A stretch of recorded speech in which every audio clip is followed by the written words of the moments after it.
Hello my dear students, class 11th का chapter some basic concept of organic chemistry हम कर रहे हैं।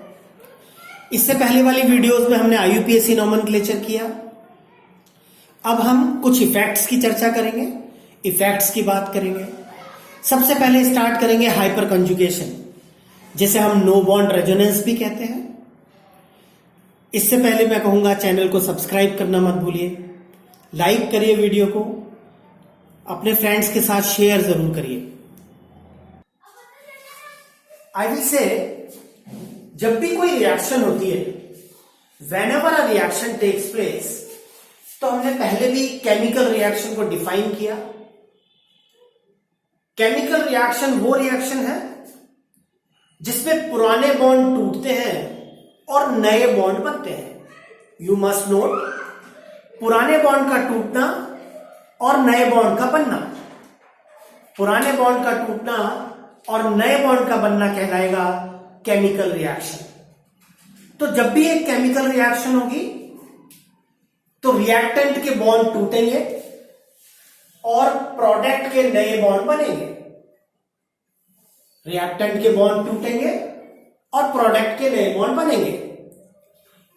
रिएक्टेंट और प्रोडक्ट के बीच में एक अनस्टेबल स्पीशी बनती है, जिसे हम इंटरमीडिएट कहते हैं। We call them intermediate. Intermediates की वैसे तो स्टेबिलिटी कम है, लेकिन फिर भी अगर इंटरमीडिएट्स में ही हम कंपैरिजन करें तो उनकी स्टेबिलिटी अलग अलग हो सकती है।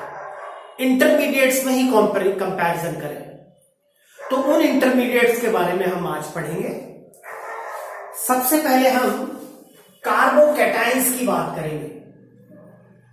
कार्बोकैटायंस और कार्बोनियम आयन, कार्बोकैटायंस और कार्बोनियम आयन। तो यहां पर मैं कार्बोकैटायंस बनाता हूं। The simplest carbocation is methyl carbocation. This is methyl carbocation, CH3 plus positive species है तो कैटायन बोला जाएगा। और अगर आईयूपीएसी के हिसाब से बोले तो ईएम सफिक्स आएगा। हर पॉजिटिव आयन में ईएम सफिक्स आता है। आप बोल के देख लीजिए, sodium, magnesium, all they form positive ion.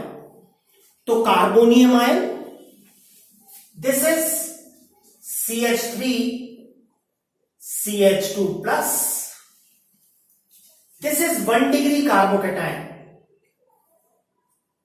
This is 1 degree carbocation. 1 degree क्यों? जो कार्बन पॉजिटिवली चार्ज है उससे डायरेक्टली एक कार्बन जुड़ा है, दैट्स वाई 1 डिग्री। अगर पॉजिटिव कार्बन पर 2 कार्बन एक साथ जुड़े हों, then it will be called 2 degree carbocation. और अगर पॉजिटिव कार्बन पर 3 कार्बन डायरेक्टली जुड़े हों, then it will be 3 degree carbocation. यहां हम चारों कार्बोकैटायन की स्टेबिलिटी सबसे पहले डिस्कस करेंगे, and then after we will see the other carbocation also. इसकी स्टेबिलिटी हम एक फिनोमिना से देखते हैं, that is hyperconjugation. Hyperconjugation or no bond resonance. The another name of hyperconjugation is no bond resonance. जैसे chemical bonding chapter में हमने resonance देखा, उसको हम कहते हैं रेजोनेंस, यानी कि delocalisation of pi electrons. Minded, delocalisation of pi electron. Pi electron घूमते रहते हैं, स्टेबल नहीं होते, एक जगह नहीं होते। हम यहां पर इसको नाम दे रहे हैं नो बॉन्ड रेजोनेंस, मतलब बॉन्ड नहीं बन रहा होगा और शिफ्टिंग हो रही होगी सिग्मा बॉन्ड की। सिग्मा बॉन्ड की शिफ्टिंग हो रही होगी और बिना बॉन्ड के रेजोनेंस हो रहा होगा। This is the basic difference between the real resonance and the no bond resonance. Resonance में पाई इलेक्ट्रॉन शिफ्ट होता है, इन रेजोनेंस पाई इलेक्ट्रॉन की शिफ्टिंग होती है, जबकि नो बॉन्ड रेजोनेंस में सिग्मा बॉन्ड की शिफ्टिंग होती है। हमने केमिकल बॉन्डिंग में जो देखा वहां पाई इलेक्ट्रॉन की शिफ्टिंग हो रही थी, दैट इज ट्रू रेजोनेंस, जबकि यहां पर सिग्मा बॉन्ड की शिफ्टिंग होगी। It is having the separate name no bond resonance. To understand this hyperconjugation or no bond resonance, I am taking the example of 3-degree carbocation. 3-degree carbocation को हम कुछ U लिख लेते हैं। हमने लिखा U। In this way we are writing. मैंने कुछ नहीं किया खास, केवल इस CH3 को ओपन करके लिख दिया है। इस CH3 को ओपन करके लिखा। Now if you will calculate how many carbons are there on the centre carbon, centre carbon पर कितने कार्बन होंगे, सॉरी कितने इलेक्ट्रॉन होंगे, हमने पहले भी डिस्कस किया। एवरी बॉन्ड हैव 2 इलेक्ट्रॉन, तो 2, 2, 4 और 2, 6। This carbon is having 6 electrons. 6 electron मतलब it will be unstable. हम सब जानते हैं octet should be complete for the stability. To get the stability, this carbon will have this sigma bond. इस sigma bond के 2 electron इधर shift हो जाएंगे to give the stability of the center carbon.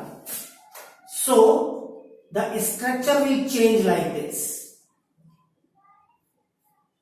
Now you will see इस hydrogen के पास कोई electron नहीं होगा, so this will have positive charge, positive charge वाला हाइड्रोजन हो जाएगा।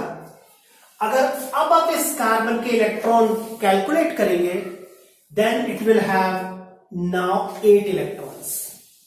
लेकिन इसके तो 8 इलेक्ट्रॉन हो गए, पर हाइड्रोजन का तो डुप्लेट खत्म हो गया, तो हाइड्रोजन H+ नाराज हो जाएगा। वो कहेगा मैं स्टेबल था, मेरे को अनस्टेबल कर दिया।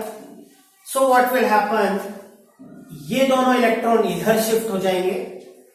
As a result you will see जो पहले वाला पॉजिटिव H था वो स्टेबल हुआ, लेकिन ऊपर वाला H अब पॉजिटिवली चार्ज हो गया। पहले ये अनस्टेबल था, अब ऊपर वाला अनस्टेबल हो गया। देखो डिलोकेलाइजेशन हो रहा है, बॉन्ड्स शिफ्ट हो रहे हैं, वन प्लेस टू दूसरी प्लेस जा रहे हैं, लेकिन सिग्मा बॉन्ड के इलेक्ट्रॉन जा रहे हैं माइंडेड, जबकि ट्रू रेजोनेंस में पाई इलेक्ट्रॉन जाते हैं। This is the basic difference.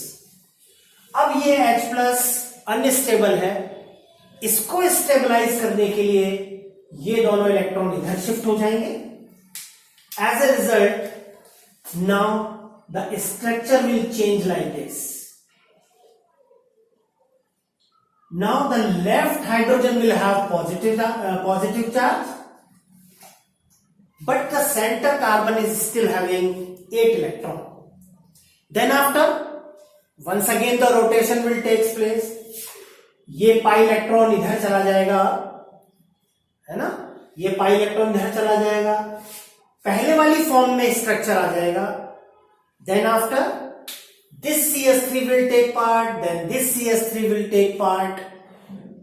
तो अगर आप टोटल रेजोनेटिंग स्ट्रक्चर देखें तो 3 डिग्री कार्बोकैटायन में 9 रेजोनेटिंग स्ट्रक्चर होंगे। There will be 9 resonating structure in 3 degree carbocation. 2 degree carbocation में चूंकि 2 ही CH3 हैं, इसलिए वहां 6 रेजोनेटिंग स्ट्रक्चर होंगे। 1 डिग्री कार्बोकेटाइन में एक ही CH3 है, सो 3 रेजोनेटिंग स्ट्रक्चर होंगे। Then after the least will be methyl will have 0 resonating structure. In this way, we can decide the stability order. कौन सबसे ज्यादा स्टेबल होगा? तो 3 degree will be most stable. Then after 3 degree, in this way we can decide. तो 3 degree की stability बहुत ज्यादा होगी। जितना ज्यादा रेजोनेंस उतनी ज्यादा stability. Due to the shifting of sigma bonds 3 degree की स्टेबिलिटी ज्यादा, then 2 degree, then 1 degree and then methyl carbocation. There will be the order of stability like this. यानी कि किसी एक रिएक्शन में, ध्यान से सुनेंगे, किसी एक रिएक्शन में अगर ये चारों कार्बोकेटाइन बनने की पॉसिबिलिटी हो एज अ इंटरमीडिएट, तो रिएक्शन का पाथ किसको अडॉप्ट करना चाहेगा? नेचुरली वो जो ज्यादा स्टेबल होगा, तो ज्यादा प्रोडक्ट किसका बनेगा?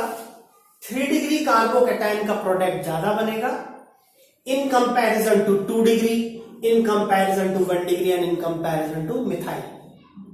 मैं रिपीट करता हूं, कोई रिएक्शन हो रही है, चारों कार्बोकेटाइन बनने की पॉसिबिलिटी है, चारों प्रोडक्ट बनाएंगे, बताओ सबसे ज्यादा प्रोडक्ट किसका बनेगा?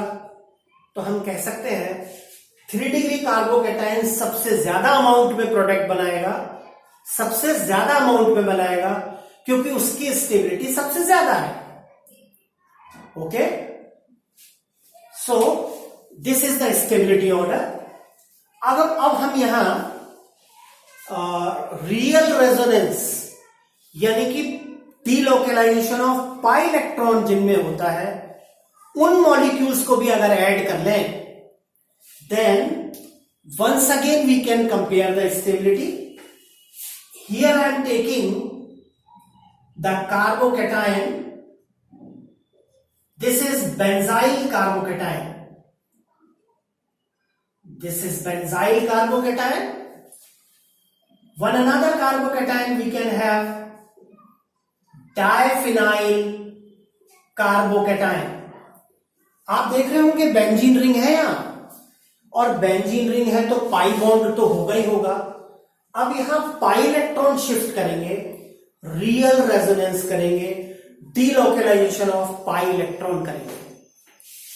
ऐसे ही एक और कार्बोकेटाइन मैं ले सकता हूं, दैट इज ट्राइफिनाइल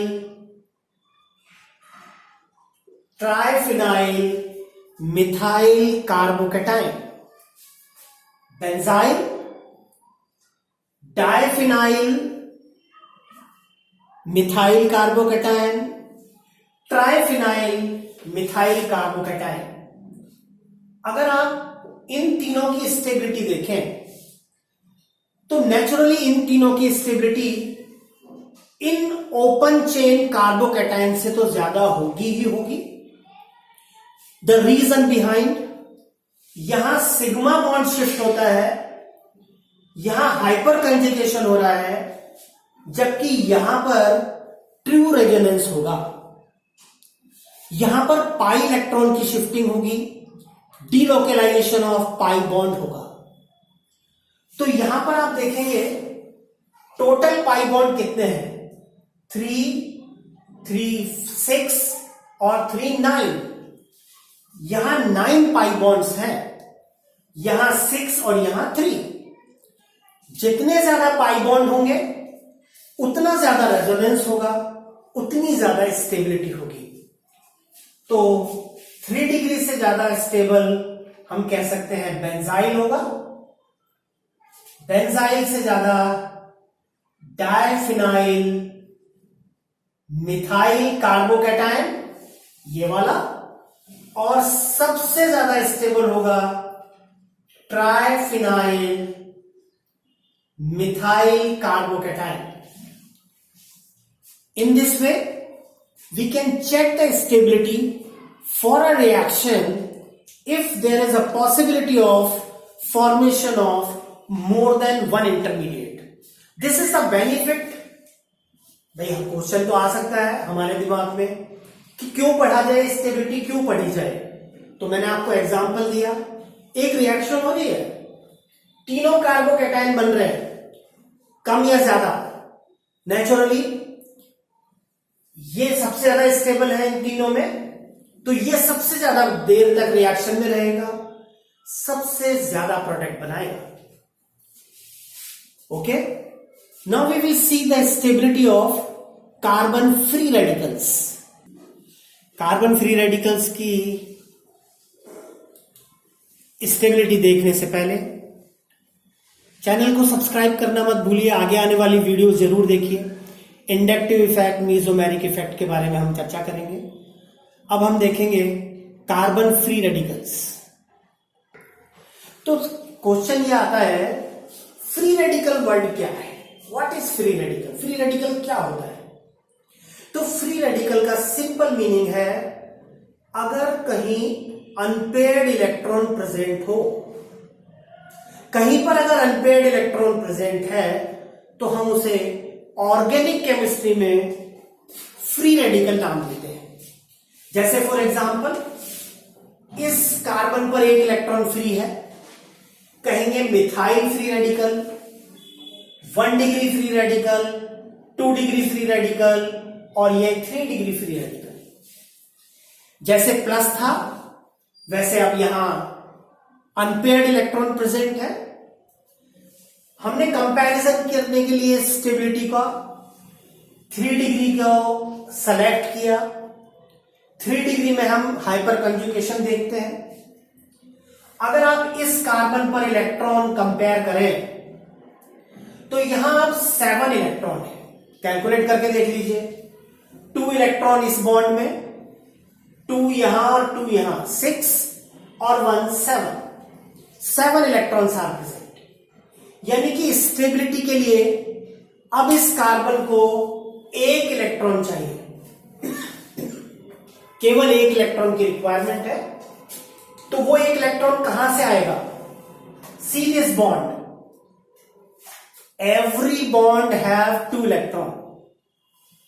तो हाइड्रोजन का इलेक्ट्रॉन तो हाइड्रोजन के पास रह जाएगा और कार्बन का इलेक्ट्रॉन यहां शिफ्ट हो जाएगा और इस इलेक्ट्रॉन के साथ बना देगा बॉन्ड। जैसे ये बना बॉन्ड और हाइड्रोजन के पास रह गया unpaired electron. H free radical is formed. H free radical is formed. Unstable हो गया ये H free radical. To give the stability, carbon अपना इलेक्ट्रॉन इस H free radical को दे देगा, तो यहां बन जाएगा बॉन्ड और हाइड्रोजन के पास रह जाएगा एक अनपेयर्ड इलेक्ट्रॉन। अब ये H free radical अनस्टेबल हुआ तो कार्बन अपने बॉन्ड में से एक इलेक्ट्रॉन इधर शिफ्ट कर देगा। Once again there is a formation of this bond और H फ्री रेडिकल बच जाएगा।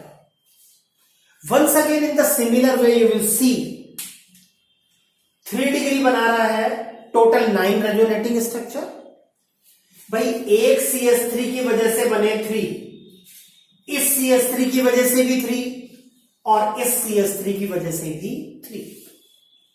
तो 3 डिग्री ने बनाए 9 रेजोनेटिंग स्ट्रक्चर, 2 डिग्री ने बनाए 6, 1 डिग्री ने 3 और मिथाइल ने बनाए 0। तो स्टेबिलिटी ऑर्डर बिल्कुल वैसा ही होगा जैसा कार्बोकैटायन का था। और एरोमेटिक कंपाउंड्स के जो फ्री रेडिकल हैं उनमें भी अगर हम ट्रू रेजोनेंस को कंपेयर करें तो 9 पाई बॉन्ड है, सबसे ज्यादा रेजोनेंस करेंगे। तो naturally triphenyl methyl free radical सबसे ज्यादा स्टेबल होगा, डाइफिनाइल उससे कम और बेंजाइल फ्री रेडिकल सबसे कम स्टेबल होगा इन तीनों में। और इन सब का अगर हम ऑर्डर देखें तो order will be absolutely in the same way as we have discussed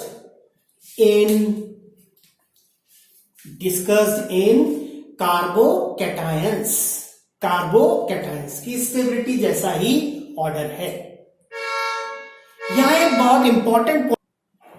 बड़ा इंपॉर्टेंट पॉइंट ये है कि ये CH3 ग्रुप आखिरकार यहां कर क्या रहे हैं। अगर आप ध्यान से देखें तो कार्बोकैटायन की बात करूं या कार्बन फ्री रेडिकल की बात करूं, ये CH3 सेंटर कार्बन को इलेक्ट्रॉन देते हैं। देखिए हमने एरो देते हुए दिखाया। क्यों दे रहे हैं? क्योंकि ये अनस्टेबल है। तो अगर आप CH3 ग्रुप का नेचर देखें तो वो इलेक्ट्रॉन डोनेटिंग है। इस सेंटर कार्बन को वो इलेक्ट्रॉन दे रहा है। हमने जो एरोज बनाए आप देखें, इस CH3 में ये एरो हमने यहां बनाया। इसका मतलब नेक्स्ट स्ट्रक्चर में ये कार्बन 8 इलेक्ट्रॉन रखेगा और स्टेबलाइज हो जाएगा। राइट? दैट मीन अगर हम एल्काइल ग्रुप्स का नेचर देखें, बहुत इंपॉर्टेंट बात कह रहा हूं मैं, सब नोट करिए ध्यान से। What is the nature of the alkyl groups? Alkyl group का नेचर है इलेक्ट्रॉन रिलीज करना, electron releasing group. Alkyl group मतलब जैसे methyl, ethyl, propyl, all are electron releasing group. जितना बड़ा एल्काइल ग्रुप होगा उतने ज्यादा इलेक्ट्रॉन रिलीज करेगा, उतना ज्यादा रेजोनेंस उसमें होगा। जैसे मैं यहां CH3 की जगह पर इथाइल लगा दूं तो आप देखेंगे अब ये वाला CH3 भी रेजोनेंस में जाने लग जाएगा। एक और CH3 लगा दूं तो ये भी रेजोनेंस में जाने लग जाएगा। यानी कि अब स्टेबिलिटी और ज्यादा हो जाएगी। तो जितना बड़ा एल्काइल ग्रुप होगा उतने ज्यादा इलेक्ट्रॉन रिलीज करेगा।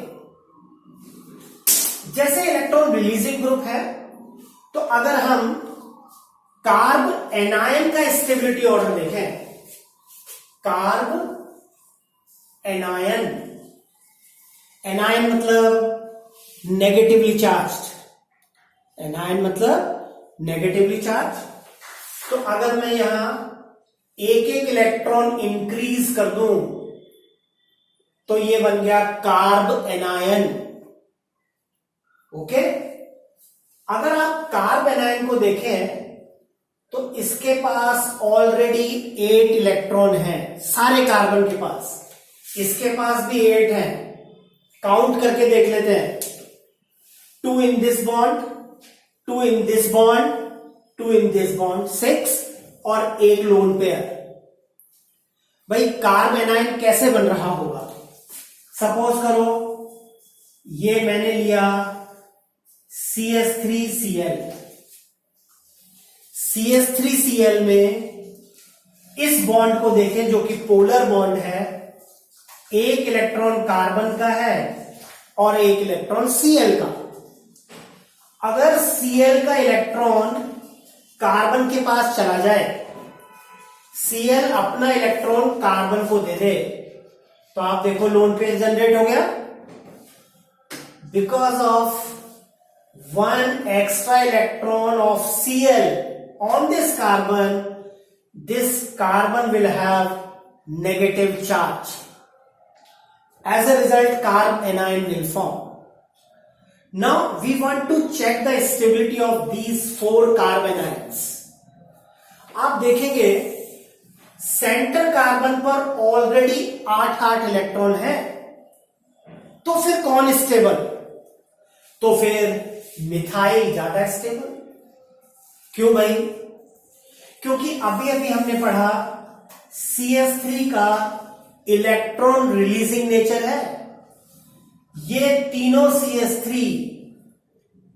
इस सेंटर कार्बन को इलेक्ट्रॉन देंगे, और जब तीनों CH3 इस सेंटर कार्बन को इलेक्ट्रॉन देंगे तो आने वाले इलेक्ट्रॉन और ये लोन पेयर एक दूसरे को रिपेल करेगा। सबसे ज्यादा रिपल्शन 3 डिग्री कार्ब एनायन में होगा क्योंकि इसके पास 3 एल्काइल ग्रुप होंगे। यहां 2 एल्काइल ग्रुप है इसलिए रिपल्शन कम होगा। यहां एक ही CH3 है इसलिए और रिपल्शन कम होगा।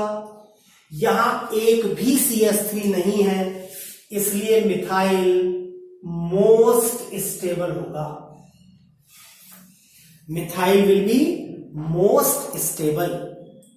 So if I draw the right the stability order तो मिथाइल सबसे ज्यादा, फिर 1 डिग्री, फिर 2 डिग्री और फिर 3 डिग्री।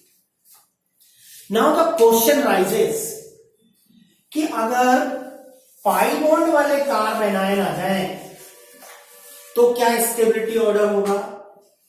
तो हम देखेंगे क्योंकि उसमें तो पाई इलेक्ट्रॉन का रेजोनेंस होता है। एज ए रिजल्ट जितना ज्यादा रेजोनेंस उतनी ज्यादा स्टेबिलिटी।